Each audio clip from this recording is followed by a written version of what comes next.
Hello my dear students, now we are discussing about life process chapter for class 10th। इस chapter में हम लोग बात करेंगे आज लाइफ प्रोसेस में रिस्पिरेटरी सिस्टम के बारे में। समझते हैं कि रिस्पिरेटरी सिस्टम होता कैसा है और रिस्पिरेटरी सिस्टम में कौन कौन सी प्रोसेस यहाँ पर होती है। देखिए, रिस्पिरेटरी सिस्टम की अगर बात किया जाए सबसे पहले एक दिमाग में आता है कि व्हाट इज रिस्पायरेशन। रिस्पायरेशन क्या है, क्योंकि अगर बात करें रिस्पिरेटरी सिस्टम में तो सबसे जो मेन इंपॉर्टेंट टॉपिक होता है वो होता है रिस्पायरेशन। रिस्पायरेशन कहते किसे हैं, क्योंकि बच्चे कंफ्यूज हो जाते हैं कि ब्रीदिंग और रिस्पायरेशन में जो डिफरेंस है वो नहीं कर पाते। तो आपको यहाँ पर रिस्पायरेशन समझना है कि रिस्पायरेशन क्या है। देखिए, एक तो रिस्पायरेशन जो होता है आपको इतना याद रखना है, जो रिस्पायरेशन की प्रोसेस होती है वो सेलुलर लेवल के पर होती है।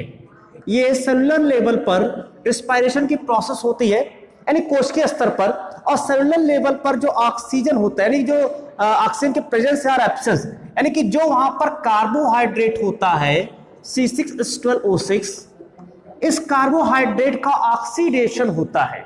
इस कार्बोहाइड्रेट का ऑक्सीडेशन होता है और उसके परिणाम स्वरूप वहां पर जो एनर्जी निकलती है, तो उस पूरी प्रोसेस को कहते हैं रिस्पायरेशन। तो यहां पर समझिए रिस्पायरेशन है क्या। हालांकि जो रिस्पायरेशन है ये दो प्रकार का होता है, एक होता है एरोबिक रिस्पायरेशन, एक एनाएरोबिक रिस्पायरेशन। तो पहले बात कर लेते हैं एनाएरोबिक रिस्पायरेशन। एनाएरोबिक रिस्पायरेशन होता क्या है। अगर एनाएरोबिक रिस्पायरेशन की बात किया जाए तो वहां पर यानी ऐसी जगह जहां कार्बोहाइड्रेट का तो ऑक्सीडेशन होगा, कार्बोहाइड्रेट का पाचन होगा, डिग्रेडेबल होगा, बट वहां पर ऑक्सीजन प्रेजेंट नहीं होगा, उस प्रोसेस को कहेंगे एनाएरोबिक रिस्पायरेशन। जैसे एग्जांपल मान लेते हैं C6H12O6, और ये C6H12O6 कन्वर्ट हो गया, मान लेते किसी ईस्ट और बैक्टीरियल सेल में ये पूरी फॉर्मेशन हो रही है, तो ये वहां पर जो है C2H5OH का फॉर्मेशन करेगा, अर्थात एथिल अल्कोहल बनेगा और यहां पर CO2 जो है मुक्त होता है। यानी इस पूरी प्रोसेस में जब एनाएरोबिक रिस्पायरेशन होता है, उस एनाएरोबिक रिस्पायरेशन में CO2 निकलता है, बट लेकिन CO2 जो निकलता है वो बहुत ही आंशिक रूप से निकलता है, बहुत ही कम क्वांटिटी में निकलता है, और प्लस यहां पर बहुत ही कम एनर्जी भी प्रोड्यूस होती है in the form of ATP। बहुत ही कम एनर्जी यहां पर प्रोड्यूस होती है in the form of ATP। लेकिन अगर हम बात करें एनिमल्स में, जैसे ह्यूमंस की बात किया जाए, हम लोगों में भी कभी कभी एनाएरोबिक रिस्पायरेशन की प्रोसेस होती है। इस एनाएरोबिक रिस्पायरेशन में हम लोगों में होता क्या है, लैक्टिक एसिड का फॉर्मेशन होता है। जैसे मान लेते हैं कहीं पर डंबलिंग आप कर रहे हैं, तो धीरे धीरे कुछ समय बाद क्या होगा कि इस पूरे मसल्स पर, आपके इस मसल्स पर धीरे धीरे हार्डनेस आना स्टार्ट हो जाता है। जो हार्डनेस होता है वो एक्चुअल में जो हार्डनेस होता है लैक्टिक एसिड के कारण होता है। तो ह्यूमन बीइंग में भी एनाएरोबिक रिस्पायरेशन होता है, लेकिन वहां पर क्या होता है, वहां पर एथिल अल्कोहल के स्थान पर वहां पर जो है लैक्टिक एसिड का फॉर्मेशन होता है। तो ये एनाएरोबिक रिस्पायरेशन है। दूसरा होता है, यानी यहाँ एनाएरोबिक रिस्पायरेशन में आपको याद रखना है कि यहाँ पर ऑक्सीजन के एब्सेंस में जो ग्लूकोज, उस ग्लूकोज का डिग्रेडेशन हो रहा है, और उस ग्लूकोज के डिग्रेडेशन से ethyl alcohol, lactic acid, acetaldehyde आदि का फॉर्मेशन हो सकता है, और CO2 यहां से मुक्त होता है। बहुत ही कम मात्रा में ATP के रूप में एनर्जी यहां पर स्टोर होती है। दूसरा होता है aerobic respiration. Aerobic respiration, aerobic respiration जो होता है, अगर बात किया जाए, एरोबिक रिस्पायरेशन मींस यहां पर जो है ग्लूकोज या कार्बोहाइड्रेट का ऑक्सीजन के प्रेजेंस में ऑक्सीडेशन करना। यानी ग्लूकोज के प्रेजेंस में, ग्लूकोज का जो है ऑक्सीजन के प्रेजेंस में ऑक्सीडेशन होता है। इस प्रोसेस में क्या होता है कि इस ऑक्सीजन के प्रेजेंस में इस ग्लूकोज का कंबशन कराया जाता है, जिसके फलस्वरूप यहां पर अधिक मात्रा में CO2, H2O और बहुत ज्यादा मात्रा में एनर्जी निकलती, अप्रोक्स 38 ATP जो होता है वो डिग्रेड होता है। इस तरह से इसका हम बैलेंस कर लेते हैं ये यहां पर। तो जो रिस्पायरेशन के प्रोसेस में ऑक्सीजन प्रेजेंस होता है उसको एरोबिक रिस्पायरेशन, और जिसमें ऑक्सीजन एब्सेंट होता है उसको हम लोग एनाएरोबिक रिस्पायरेशन के नाम से जानते हैं। और ये दोनों के दोनों प्रोसेस कहां पर हो रहा है? ये दोनों के दोनों प्रोसेस जो हो रहा है वो सेलुलर लेवल पर हो रहा है, सेल्स के अंदर हो रहा है। तो जो आप ऑक्सीजन लेते हैं और छोड़ते हैं, इसी बात का ऑक्सीजन लेते हैं CO2 छोड़ते हैं, वो ब्रीदिंग है, वो रिस्पायरेशन के प्रोसेस में नहीं आता है। ये आपको ध्यान रखना है। तो ये रिस्पायरेशन की प्रोसेस थी। अब बात करते हैं रिस्पायरेशन ह्यूमन बीइंग में। मनुष्य में अगर रिस्पायरेशन किस प्रकार से होता है, तो respiration in human, respiration in human, अगर यहां पर बात करें कि ह्यूमन में किस प्रकार से रिस्पायरेशन होता है, तो ह्यूमन में रिस्पायरेटरी सिस्टम प्रेजेंट होता है। अब रिस्पायरेटरी सिस्टम में सबसे इंपॉर्टेंट क्या होता है? अगर हम लोग कह सकते कि मेन रिस्पायरेटरी ऑर्गन क्या है, मेन रिस्पायरेटरी ऑर्गन क्या है, तो ये सभी को पता है कि हम लोग का मेन रिस्पायरेटरी ऑर्गन होता है लंग्स। लंग्स कहां पर प्रेजेंट होता है? लंग्स जो होता है हम लोग के जो वक्ष भाग होता है, थोरेक्स पार्ट जो होता है, उस थोरेक्स पार्ट में जो पीछे की ओर अगर हम बात करें, पीछे की ओर जो वहां वर्टिब्रल कॉलम है, आगे की ओर स्टर्नम है, और साइड से जो रिब्स है वो सब मिल करके, और नीचे की ओर डायफ्राम है, सब मिल करके एक केज बनाता है, कटहरा केज बनाता है, और उसी केज में लंग्स सुरक्षित जो है रहता है। तो केज किससे बन रहा है? केज अगर बात करें तो पीछे की ओर वर्टिब्रल कॉलम, आगे की ओर स्टर्नम, साइड की ओर लिप्स, नीचे की ओर डायफ्राम और ऊपर की ओर यूविला, ये सब पूरा एक वहां पर एक स्पेस बनाता है, कैविटी बनाता है, और उस कैविटी को कहते हैं केज, और उस केज के अंदर होता है हमारा लंग्स। लंग्स की संख्या कितनी होती है? तो लंग्स जो होता है ये 1 पेयर लंग्स प्रेजेंट होता है। एक जोड़ी लंग्स यहां पर हमारे जो है वक्ष भाग में प्रेजेंट होता है, थोरेक्स रीजन में वक्ष पे जो है प्रेजेंट होता है। और इसके अलावा अब लंग्स तक जो ब्रीदिंग कर रहे हैं, उस ब्रीदिंग में जो O2 को ले जा रहे हैं, CO2 को ला रहे हैं, उसको ले जाने के लिए वहां पर कुछ न कुछ और भी सिस्टम प्रेजेंट होते हैं जो सीधे जाकर के लंग्स से जुड़ते हैं। जैसे उसमें सबसे पहले आता है नेजल है, इस नेजल के थ्रू जो है हमारे ब्रीदिंग की प्रोसेस होती है। फिर नेजल आगे चल करके अगर आप देखें तो नेजल में कई पार्ट्स आपको देखने को मिलेगा यहां पर, लेकिन उसको चाहिए तो उसके बाद नेजोफेरिंक्स आ जाता है, नेजोफेरिंक्स है, नेजोफेरिंक्स आगे चल करके ट्रैकिया है, ट्रैकिया में बढ़ता है। ट्रैकिया जो होता है ये आगे चल करके यहां पर ब्रोंकाई में बढ़ता है। ब्रोंकाई से फिर जो है जो भी एयर होता है वो ब्रोंकियोल में पहुंचता है, ब्रोंकियोल में पहुंचता है, और ब्रोंकियोल पहुंच जाता है हमारे इस लंग्स में। और ब्रोंकियोल बहुत ज्यादा बार डिवीजन करके बहुत ज्यादा से डिवीजन होता है, और उसका अंतिम में एक एल्वियोलाई में कन्वर्ट हो जाता है। ये यहां पर एल्वियोलाई में कन्वर्ट होता है। तो ये यहां से जो ब्रोंकाई के बाद से जो पूरी प्रोसेस होती है ये एंटर करता है कहां पर है? ये सभी प्रेजेंट है इसी लंग्स वाले पार्ट में। तो ये लंग्स में होता है। तो इस तरह से जो हमारा लंग्स है, उस लंग्स तक के सारे जो सिस्टम होते हैं वो जो भी एयर है उस एयर को पाथवे का रोल करते हैं, और इन सब को कॉम्प्लेक्स फॉर्म में, इन्हीं सब को कॉम्प्लेक्स फॉर्म में हम लोग जो है रिस्पिरेटरी ऑर्गन के नाम से जानते हैं। तो ये था रिस्पिरेटरी ऑर्गन। अगर थोड़ा सा इसके फिगर की बात कर लिया जाए एक बार लंग्स का, तो यहां पर आपको देखने को मिल जाएगा लंग्स का अगर फिगर, एक रफली फिगर ड्राइव कर लिया जाए, ये एक मैं रफली फिगर ड्रा कर रहा हूं।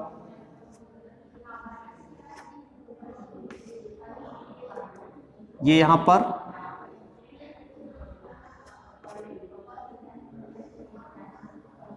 इस तरह से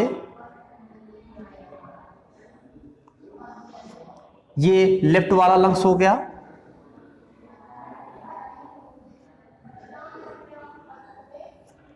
ये राइट लंग्स हो गया,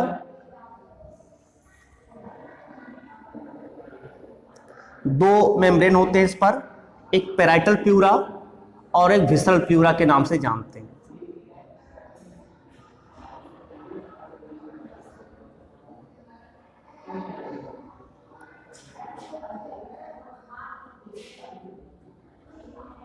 ये यहां पर,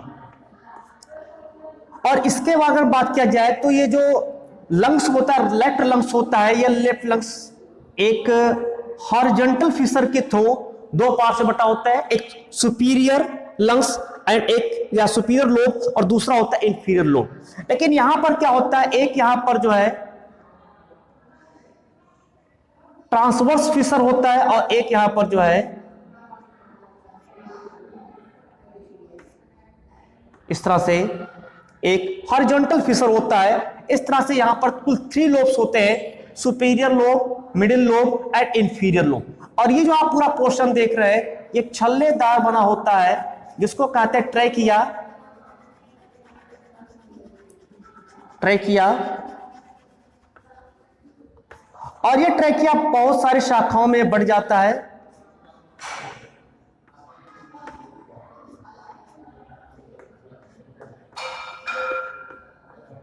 इस तरह से बहुत सारी शाखाओं में जो है बढ़ जाता है। अप्रॉक्स 24 to 25 यहां पर ब्रांचेज होता है, आपको पता है 24 to 25 ब्रांचेज यहां पर निकलता है। इस तरह से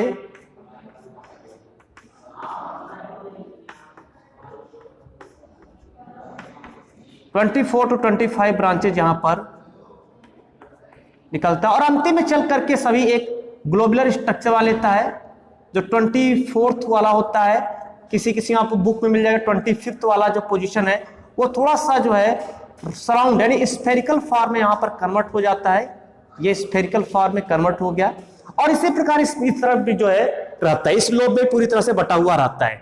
तो ये आपका हो गया ट्रैकिया। ट्रैकिया, ये आपका हो गया पेराइटल प्लूरा। पेराइटल प्लूरा, ये हो गया विसरल प्लूरा। विसरल प्लूरा, ये हो गया यहां पर आपका प्लूरल फ्लूइड होता है, प्लूरल कैविटी कहेंगे जहां पर प्लूरल फ्लूइड भरा होगा। इसके अंदर की जो ब्रांचेस की बात करें ये आपका प्राइमरी ब्रोंकाई होता है। प्राइमरी ब्रोंकाई, ब्रोंकाई, और उसके अंदर फिर बटा हुआ सेकेंडरी ब्रोंकाई और फिर बहुत सारे शाखाओं होकर के यहां पर निकला रहेगा ब्रोंकियोल। ब्रोंकियोल, और अंतिम की ओर जो फूला हुआ भाग है उसी को कहते हैं एल्वियोलाई। एल्वियोलाई, ये पूरा पार्ट होता है। ये आपका लेफ्ट लंग्स हो गया, लेफ्ट लंग्स, और इधर वाला आपका हो गया राइट लंग्स। राइट लंग्स, आपको याद रखना है कि लेफ्ट लंग्स 2 लोब में बटा होता है, प्राइमरी एंड ओ सुपीरियर एंड इंफीरियर लोब, जबकि right lungs superior, middle and inferior lobe में बटा हुआ रहता है। ये आपको यहां पर थोड़ा सा ध्यान देना है। यहां पर ये जो पूरा तिरछा है इसको हम लोग जो कार्डियक नॉच के नाम से जानते हैं। ये कार्डियक नॉच है, कार्डियक नॉच, और इसी कार्डियक नॉच में जो हार्ट होता है वो हार्ट इसी में जो है प्रेजेंट होता है। मैक्सिमम पार्ट उस तरफ होता है लेफ्ट साइड की ओर। तो ये एक तरह से रिस्पिरेटरी जो है ऑर्गन्स हो गया। अब उस रिस्पिरेटरी ऑर्गन में एक एक करके पूरी बात समझते हैं, कैसे रिस्पिरेशन होता है, किस प्रकार से ब्रीदिंग होता है और कैसे पूरी प्रोसेस आगे चलती है। देखिए अगर रिस्पिरेशन की बात करें 2 प्रोसेस है, एक होता है इंस्पायरेशन, एक होता है इंस्पायरेशन और दूसरा होता है एक्सपायरेशन। 2 प्रोसेस होती है, एक इंस्पायरेशन होता है और सेकंड होता है एक्सपायरेशन। तो दोनों में आपको समझना है कि इंस्पायरेशन क्या है, एक्सपायरेशन क्या है। इंस्पायरेशन जो होता है यानी इनटेक ऑफ, कह सकते हैं O2, इनटेक ऑफ O2, ये इंस्पायरेशन की प्रोसेस है। एंड एक्सपायरेशन क्या होता है, यहां पर output, output of CO2, CO2 को निकालना। जब इनटेक ऑफ O2 लेते हैं, जब ऑक्सीजन को लेते हैं, तो उस पूरी प्रोसेस में होता क्या है कि जो हमारा ये केज होता है जिसमें केज में लंग्स प्रेजेंट है, जैसे हम ब्रीदिंग करना स्टार्ट करते हैं तो जो हमारा डायफ्राम होता है, जो डायफ्राम एक गुंबद की आकृति का होता है, ये चिपटा हो जाता है। जैसे हम इंस्पायरेशन करते हैं ये आकृति इसका चपटा हो जाता है, डायफ्राम हमारा चपटा हो गया, इस स्पेस होता है। हमारी जो स्टर्नम हड्डी होती है थोड़ी आगे हो जाती है और जो रिप्स होता है ऐसे लगा होता है रिप्स, और रिप्स थोड़ा सा ऐसे तिरछा हो जाता है। इस तरह से थोड़ा सा इसमें पोर्शन आता है कि एक आकृति बन जाती है, थोड़ा सा सेमी सर्कुलर शेप की आकृति बन जाती है। इस तरह से स्टर्नम आगे हुआ और सारे रिब्स जो है थोड़ा सा पीछे हुआ करके एक साइड में, लेटरल साइड में वो थोड़ा सा मुड़ जो है कह सकते हैं कि संकुचित हो जाते हैं और पीछे का वर्टिब्रल कॉलम भी थोड़ा सा खिसक जाता है। इस तरह से होता है और पूरा का पूरा एक स्पेस बन जाता है, एयर का पूरा स्पेस बन जाता है। और इससे क्या होता है कि जो इस लंग्स है, इस लंग्स का जो एयर होता है, ये इस लंग्स में अगर जो एयर प्रेशर की बात करें, एटमॉस्फेरिक प्रेशर, तो लगभग 3 mmHg यहां पर जो है कम हो जाता है। तो कम होने की दशा में वो अधिक हो जाता है। इस दशा में क्या होता है, जो बाहरी वायु होता है वो बाहरी वायु खींच करके हमारे उस लंग्स में पहुंच जाता है। और जब हम एक्सपायरेशन करते हैं तो एक्सपायरेशन में सब कुछ अपने नॉर्मल स्टेज में आ जाता है, जिससे कि वहां पर जो है जो एटमॉस्फेरिक प्रेशर है वो बहुत ही ज्यादा, एटमॉस्फेरिक प्रेशर अधिक हो गया और उसमें से वायु जो निकल करके बाहर चला जाता है। तो ये पूरी प्रोसेस रहती है। इंस्पायरेशन में आपको इतना याद रखना है, intake of O2 and inspiration में होता क्या है, आउटपुट ऑफ CO2। ये आपको यहां पर प्रोसेस याद रखना है। कैसे पूरी प्रोसेस होती है, तो जो नेजल से स्टार्ट करते हैं, जो नेजल पैसेज होता है, सबसे पहले स्टार्ट करते हैं नेजल पैसेज से। नेजल पैसेज जो है इसी से थ्रू जो है हमारी जो ब्रीदिंग है उस ब्रीदिंग की प्रोसेस स्टार्ट होती है। सबसे पहले आगे क्यों अगर हम देखें, जो हम लोग का आई नेर होता है, नोज होता है, हम लोग का नोज ड्रॉप नोज होता है, इसको लोग कहते हैं ड्रॉप नोज, टपकन नाक के नाम से जानते हैं, टपकन नाक। अगर नासिका की बात करें नेज में, तो आपको यहाँ पर कुछ पार्ट दिखाई पड़ जाएंगे। जैसे ये जो आप पार्ट देख रहे हैं जहां धंसा हुआ है, इसको रूट कहते हैं, इस पोर्शन को ब्रिज कहते हैं, ये ब्रिज पोर्शन है, ठीक है। उसके ऊपर की जो पूरी बॉडी है, ये यहाँ का अंतिम आएंगे, इसको हम लोग यहाँ पर जो है जो एपेक्स पार्ट बोलेंगे, एपेक्स पार्ट बोलते हैं। तो हम लोग का नासिका भी कई पार्ट्स में बटा हुआ रहता है। जो नोज होता है, इस नोज के अगर देखें तो बीचों बीच में एक सेप्टम पाया जाता है, जिसको कहते हैं नेजल सेप्टम। नेजल सेप्टम होता है। ये जो नेजल सेप्टम होता है, ये अगर आगे की ओर एंटीरियर जो पार्ट इसका होता है, एंटीरियर पार्ट, ये एंटीरियर पार्ट इसका जो है कार्टिलेज का बना हुआ होता है, कार्टिलेज का। और जबकि इसके जो पोस्टीरियर पार्ट होते हैं ये बोन्स के बने होते हैं। पोस्टीरियर पार्ट जो होता है बोन्स का बना होता है, उसमें जो है एथमॉइड होता है, एथमॉइड बोन है, वोमर है, मैक्सिली है एंड पैलेटाइन बोन होता है, एंड पैलेटाइन बोन यहां पर प्रेजेंट होता है। तो इस 4 प्रकार के बोन से मिलकर के हम लोग का जो नेजल सेप्टम उसका पोस्टीरियर रीजन यहां पर बनता है। अगर हम नेर्व्स की बात करें, नेर्व्स में जो है हमारे 3 पार्ट्स होते हैं। सबसे आगे की ओर होता है वेस्टिब्यूल होता है। वेस्टिब्यूल जहां पर जो है कुछ म्यूकस मेम्ब्रेन प्रेजेंट होते हैं और हेयर्स प्रेजेंट होते हैं। जो एयर होता है उस एयर के साथ जो भी अशुद्धियां उस अशुद्धियों को जाने से रोकता है। उसके आगे बढ़ते हैं तो वहां पर हो जाता है ऑल्फैक्टरी रीजन आ जाता है, ऑल्फैक्टरी रीजन होता है। ऑल्फैक्टरी रीजन में क्या होता है कि यहां पर जो है एक बोन्स होता है टर्बाइनल, जो बहुत ही घुमावदार होती है। एक टर्बाइनल बोन्स होती है जो बहुत ही घुमावदार होती है, इसलिए इसका नाम रखा गया टर्बाइनल बोन्स।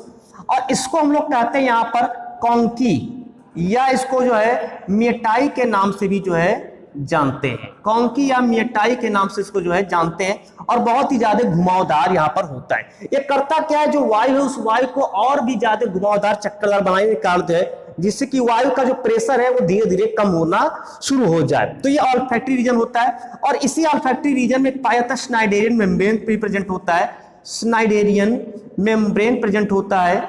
ये स्नाइडेरियन मेम्ब्रेन में कभी कभी क्या होता है कि कुछ वायरस का इन्फेक्शन हो जाता है। तो वायरस का इन्फेक्शन हो जाने के कारण क्या होता है, इससे लगातार निष्क्रिय हो जाता है और लगातार श्लेष्म का स्राव होने लगता है, जिसको कहते हैं कोल्ड हो जाना, जुकाम हो जाता है। तो ये यहां पर होता है। और उसके बाद जो एयर होता है वो एयर चला जाता है हमारे रिस्पिरेटरी रीजन में। इस ऑल्फैक्टरी रीजन के बाद रिस्पिरेटरी रीजन में जाता है और रिस्पिरेटरी रीजन से फिर ये जो एयर होता है ये एयर निकल कर चला जाता है नेजोफेरिंक्स वाले भाग में। यानी कहां पर पहुंच गया, नेजोफेरिंक्स वाले भाग में यहां पर पहुंच जाता है। अब नेजोफेरिंक्स में जब यहां पर पहुंचा तो इस नेजोफेरिंक्स वाले भाग में वहां पर चूंकि फेरिंक्स जो है 2 पार्ट्स बटा होता है, एक ओरोफेरिंक्स और एक नेजोफेरिंक्स। ओरोफेरिंक्स के थ्रू जो भोजन होता है वो भोजन जाता है, जबकि नेजोफेरिंक्स से जो हम ब्रीदिंग में एयर ले रहे हैं वो एयर इस नेजोफेरिंक्स से होते हुए आगे की ओर पहुंच जाता है ट्रेकिया वाले भाग में। अब ट्रेकिया वाला जो भाग होता है यहां पर हम देखें तो बहुत ही ज्यादा ये घुमावदार होता है और ये कार्टिलेज का बना होता है। जो ट्रेकिया होता है ये ट्रेकिया कार्टिलेज का बना हुआ होता है और इसके कारण यह क्या होता है कि बहुत ही घुमावदार इसमें और लचीला बना रहता है। इसमें कुछ म्यूकस भी प्रेजेंट होते हैं क्योंकि इसके बीच बीच में यहीं पर इसकी एपिथेलिया में गॉबलेट ग्लैंड प्रेजेंट होता है। गॉबलेट ग्लैंड करता क्या है कि जो भी एयर होता है उस एयर से जब भी जो इसके श्लेष्म निकलते हैं तो श्लेष्म से जो एयर के अंदर अशुद्धियां व अशुद्धियां उससे जाकर के चिपकती रहती है। इस तरह से अशुद्ध वायु वहीं रुक जाता है और शुद्ध वायु केवल नीचे की ओर प्रवेश करता है और प्रवेश करने के बाद वो पहुंचता है ब्रोंकाई और ब्रोंकाई से ब्रोंकियोल और ब्रोंकियोल से फिर जो है अंतिम भाग जो थोड़ा सा फूला हुआ भाग होता है जिसको कहते हैं एल्वियोलाई, उसमें प्रवेश कर जाता है। अब बात करते हैं एल्वियोलाई में पूरी प्रोसेस होती क्या है, कैसे पूरी प्रोसेस होती है।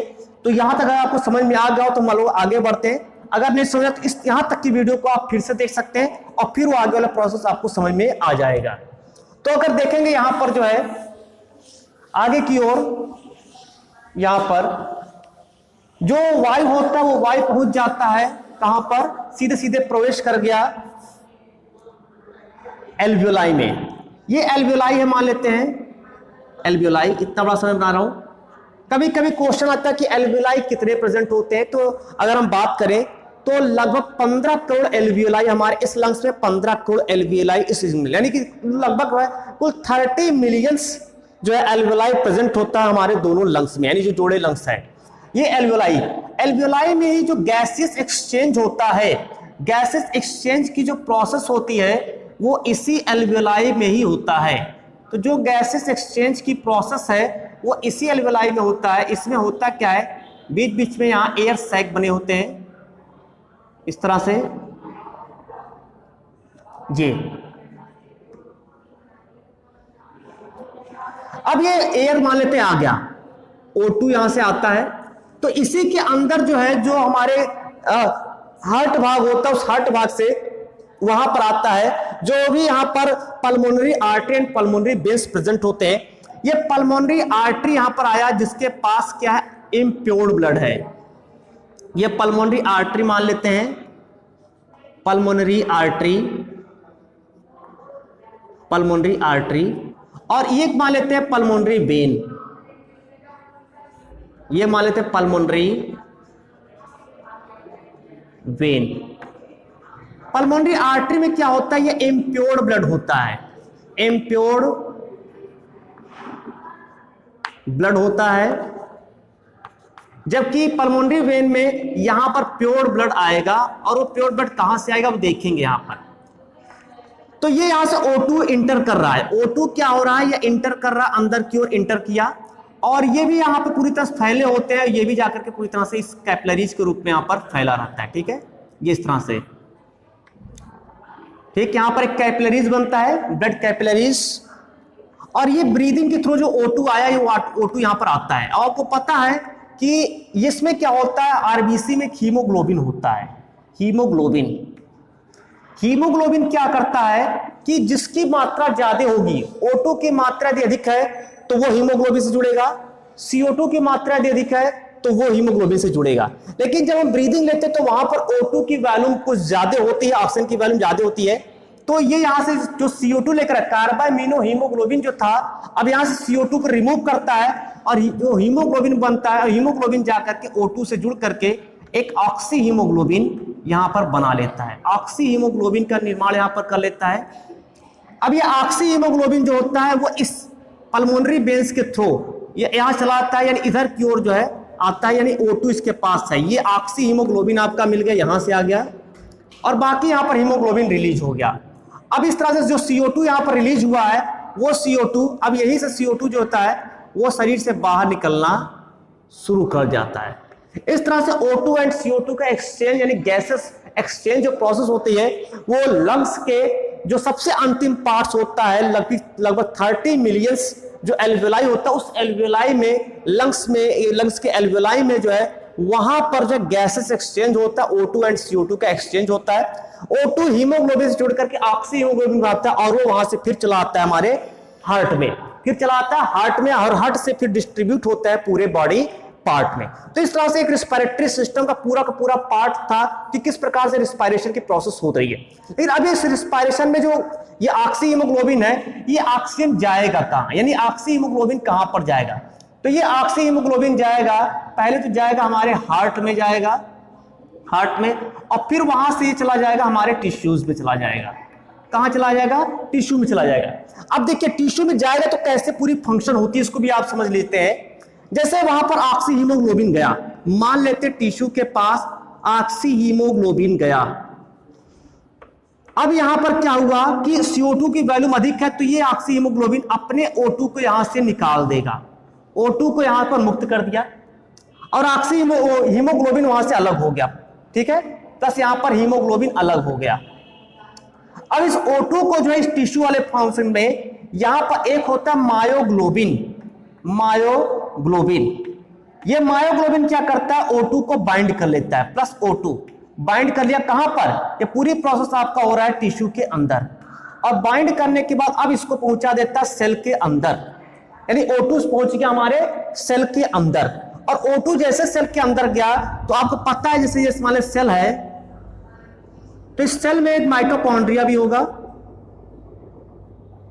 ये माइटोकॉन्ड्रिया है ये, तो ये O2 अंदर आकर के O2 इसके अंदर पहुंच जाएगा, कहां पर? इस माइटोकॉन्ड्रिया के अंदर। और इस सेल के अंदर क्या है? इस सेल के अंदर C6H12O6 है, ये कार्बोहाइड्रेट कैप्चर वो क्या नाम है ऑक्सीडेशन होता है, जिसके फलस्वरूप ये CH3COCOOH अर्थात कह सकते हैं पायरुविक एसिड बनता है। और ये पायरुविक एसिड अगर यहाँ पर जो है ऑक्सीजन माध्यम में प्रेजेंट है तो उस कंडीशन में ये अंदर क्यों एंटर करेगा और ऑक्सीजन जो है इसको डिग्रेडेशन करना स्टार्ट कर देगा, और ऑक्सीजन जैसे डिग्रेड करना स्टार्ट करेगा इसको, और ये डिग्रेड करने के बाद इसमें से CO2 को अलग निकालेगा, यहीं पर CO2 बन जाएगा, CO2 और H2O का फॉर्मेशन हो जाएगा, और ये CO2 निकल करके आएगा हमारे इस सेल में, और सेल से जैसे अंदर की ओर आता है तो जो हीमोग्लोबिन होता है Hb4 इस हीमोग्लोबिन से जुड़ जाता है और ये बना लेता है कार्बामिनो हीमोग्लोबिन, कार्बामिनो हीमोग्लोबिन बना लेता है, और उसके बाद ये यहां पर जा करके हीमोग्लोबिन बनाया, और इस तरह से CO2 का यहां से जो है बाहर निकल जाता है। तो इस तरह से O2 एंड CO2 जो होता है ये अंदर की ओर यहां पर जो है बनता है। तो पूरी प्रोसेस को कहते हैं यानी ऑक्सीडेटिव रिस्पायरेशन। यानी एक बार अगर हम रिस्पायरेशन को थोड़ा जल्दी से देख लें क्या क्या इसमें प्रोसेस हो रही है तो आपको हो सकता है जल्दी समझ में आ जाए कि इस पूरी प्रोसेस में हो क्या रहा है। तो रिस्पायरेशन वाली प्रोसेस की अगर बात किया जाए रिस्पायरेशन की, तो इसी को हम लोग थोड़ा सा और अच्छे समझ लेते हैं रिस्पायरेशन में हो क्या रहा है। देखिए रिस्पायरेशन मैंने पहले बताया कि ये सेलुलर लेवल का होता है। रिस्पायरेशन क्या होता है? सेलुलर लेवल का होता है, और इसमें होता है कि जैसे ये जो ग्लूकोज है C6H12O6, अगर मैं मान लो इस पूरे माध्यम को आपका ये सेल है, ये पूरा क्या है? ये सेल है, ठीक, ये सेल है, और यही कहीं पर मैं बना दे रहा हूं माइटोकॉन्ड्रिया, ये माइटोकॉन्ड्रिया है,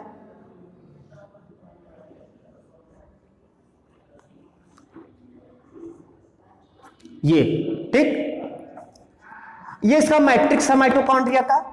ये C6H12O6 का ग्लाइकोलिसिस होगा, इसी सेल के अंदर ग्लाइकोलिसिस होता है, पहला स्टेप ग्लाइकोलिसिस होता है। ये ग्लाइकोलिसिस कुल 10 स्टेप में होता है। इस ग्लाइकोलिसिस के फलस्वरूप यहां पर जो है CH3COCOOH जिसको हम लोग कहते हैं पायरुविक एसिड, इस पायरुविक एसिड का फॉर्मेशन यहां पर हो गया। अब ये पायरुविक एसिड के पास दो ऑप्शन है, अगर ऑक्सीजन प्रेजेंट है तो इसका ऑक्सीडेटिव होगा, अगर ऑक्सीजन प्रेजेंट नहीं है और जंतु की कोशिका में हो रहा है तो ये लैक्टिक एसिड बना लेगा। यानी in the absence of oxygen they convert in the lactic acid, जो पायरुविक एसिड होता है they convert in the lactic acid, but in the presence of O2 ये जो पायरुविक एसिड होता है, ये प्रेजेंस होता है O2, तो ये इंटर कर जाता है हमारे इस माइटोकॉन्ड्रिया के अंदर। माइटोकॉन्ड्रिया के अंदर जैसे क्या, तो इसकी जो मेम्ब्रेन है, इसी मेम्ब्रेन में एक पदार्थ बन जाता है, यहां पर डिहाइड्रोजिनेज एंड डिकार्बोक्सिलेज एंजाइम दोनों होता है, और यही पर बना लेता है एसिटिल कोएंजाइम A, CH3CO को एंजाइम A बनता है, और यहीं पर CO2 भी है, एक मॉलिक्यूल CO2 बाहर निकलता है, क्योंकि ये पूरी प्रक्रिया दो चरणों में होती है। एक ग्लूकोज से 2 बनता है तो यहाँ पर 2 CO2 बनेगा और 2 मॉलिक्यूल्स यहाँ पर बनेगा, और प्लस यहाँ पर 2 NADH2 भी बनेगा, 2 NADH2 का भी फॉर्मेशन यहां पर होगा, क्योंकि यहां पर NAD प्रेजेंट है। यहां पर क्या NAD प्रेजेंट है, NAD आएगा और प्लस यहां पर कोएंजाइम A जो है ये यहां पर प्रेजेंट है। कोएंजाइम ASH कहते हैं, कोएंजाइम ASH का मतलब सल्फाइड्रिल होता है। अब ये अंदर को यानी जो एसिटिल कोएंजाइम A बना है ये अंदर को इंटर करता है और यहां पर पूरी क्रेब्स साइकिल स्टार्ट हो जाती है, यानी इसके अंदर की ओर क्रेब्स साइकिल स्टार्ट होता है और इस क्रेब्स साइकिल से फिर आगे चल करके आपको अलग अलग समीकरण में कुल 4 स्थान पर CO2 मिलेगा और उतनी मात्रा में H2O मिलेगा, सबसे इंपॉर्टेंट बात है। और इसके अलावा यहीं पर कुल यहां पर अगर हम देखें तो 8 ATP यहां बन जाता है, 6 ATP यहां बन जाता है और बाकी जो यहां पर बच रहा है वो सारे के सारे 24 ATP प्लस 24 ATP इस ATP यानी क्रेब्स साइकिल के प्रोसेस बनता है। तो कुल 38 ATP का फॉर्मेशन होता है और यहां से जो CO2 निकलता है ये CO2 ये सभी CO2 बाहर निकल करके हमारे इस सेल में आया और सेल से फिर ये निकल करके बाहर की ओर जो कार्बाइमिनो हीमोग्लोबिन के रूप में बाहर यानी कि लंग्स में पहुंचता है और लंग्स से फिर हमारे शरीर से बाहर निकाल दिया जाता है। तो इस तरह से अगर देखा जाए तो कुल पूरी प्रोसेस में कुल यहां पर 38 ATP का नेट बेनिफिट होता है। 8 ATP ग्लाइकोलाइसिस प्रोसेस में होता है जो कि साइटोप्लाज्म में होता है, 6 ATP उसके माइटोकॉन्ड्रिया के मेम्ब्रेन में हो जाता है और अंदर को क्रेब्स साइकिल स्टार्ट होता है जहां पर जो है कुल 24 ATP का फॉर्मेशन हो रहा है। यानी यहां पर आपको 3 स्टेप देखने को मिल रहा है। फर्स्ट स्टेप है आपका ग्लाइकोलिसिस। ग्लाइकोलिसिस मींस होता है the splitting of sugar molecules is known as glycolysis. It is also known as AMP pathway because glycolysis pathway is discovered by 3 scientists, Embden, Meyerhoff and Parnas. So it is known as glycolysis pathway, also it is known as AMP pathway and also it is known as non-oxidative phosphate pathway. Non oxidative pathway इसलिए कहते हैं क्योंकि यहां पर oxygen की presence की आवश्यकता नहीं होती है। बट अगर हम बात करें इस क्रेब्स साइकिल को तो Krebs cycle it is known as citric acid cycle because the first producer जो होता है वो सिट्रिक एसिड होता है, जो फर्स्ट बनता है वहां पर प्रोड्यूस होता है वो सिट्रिक एसिड होता है, इसलिए इसको सिट्रिक एसिड का साइकिल कहते हैं। और इसमें कुल 3 CO2 निकलता है, 1, 2 and 3 हालांकि 2 मॉलिक्यूल्स में, तो इसलिए इसको नाम दिया ट्राई कार्बोक्सिलिक एसिड साइकिल के नाम से भी इसको जो है जानते हैं और इसको क्रेब्स साइकिल हैंस क्रेब्स ने इसकी खोज की थी इसलिए इसका नाम क्रेब्स साइकिल के नाम से जानते हैं। तो फर्स्ट होता है glycolysis where 8 ATP molecules are net benefit and second is the formation of acetyl coenzyme A, formation of acetyl coenzyme A, acetyl coenzyme A where total 6 ATP molecules are net benefit and third is the Krebs cycle. Krebs cycles occur in the mitochondrial cells and where 24 ATP molecules are produced. 24 ATP molecules are produced. Then we will calculate it. Now this 8, 6 and 24 कुल मिलाकर के 38 ATP molecules are net benefit with the help of 1 molecules of glucose with the help of oxygen। यानी oxygen के presence में ये जो है यदि यहाँ पर कार्बोहाइड्रेट का जो ऑक्सीडेशन किया जा रहा है तो उस पूरे ऑक्सीडेशन के प्रोसेस में आपको कुल नेट बेनिफिट 38 ATP का प्राप्त होता है, जो ये पूरी आपका रिएक्शन होता है इस रिएक्शन को कंप्लीट करता है। तो ये था रिस्पिरेटरी सिस्टम का पूरे के पूरे पार्ट्स यहाँ पर आपको मिल गए। तो ये आपका था रिस्पिरेटरी सिस्टम। आई होप आप लोग को ये वीडियो समझ में आया होगा। अगर ये वीडियो समझ में आया होगा तो इस चैनल को सब्सक्राइब जरूर करिएगा। मिलते हैं अगले वीडियो में इसके अगले वाले टॉपिक के साथ। Thank you so much.